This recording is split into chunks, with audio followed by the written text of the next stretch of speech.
the sound of someone fighting for survival just 50 feet away.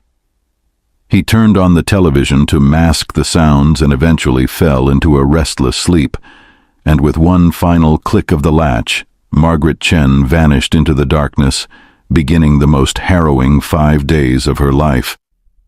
If you're still watching, drop a comment with Florida so we know who's writing this case out with us. The next morning, David Chen woke up and followed his normal routine with mechanical precision. He showered, dressed in his usual business casual attire, and ate breakfast while checking emails on his phone. To any observer, he appeared to be just another suburban husband starting another ordinary day.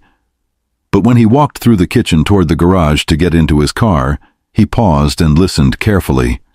The sounds from the freezer had grown fainter overnight, just occasional scratching and what might have been weak attempts at calling for help. David backed his car out of the garage without looking at the freezer, though he was acutely aware of its presence in his peripheral vision. At work, his colleagues noticed nothing unusual about his demeanor. He attended meetings, reviewed claims, and participated in casual conversations about weekend plans and the upcoming football season. The only difference was that he kept his phone on his desk and checked it obsessively, waiting for someone to ask where Margaret was. But Wednesday came and went without any inquiries about Margaret's whereabouts. David's carefully crafted text messages had done their job. Margaret's friends and family believed she was taking a personal retreat and would return in a few days. Her absence from work wasn't scheduled to be noticed until her Thursday evening shift. David had bought himself time, but he wasn't entirely sure what he planned to do with it.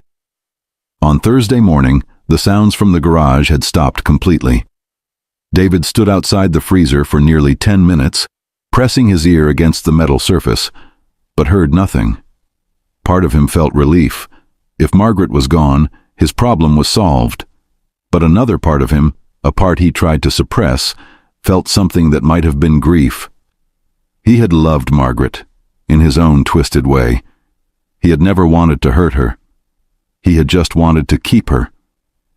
Margaret's supervisor at Tampa General Hospital called David Thursday afternoon when she didn't show up for her shift.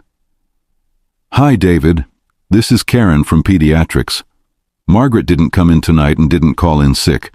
That's not like her at all. Is everything okay?" Karen's voice carried genuine concern. Margaret had never missed a shift without notice in her 6 years at the hospital. David had prepared for this call. "Oh, I'm so sorry Karen didn't reach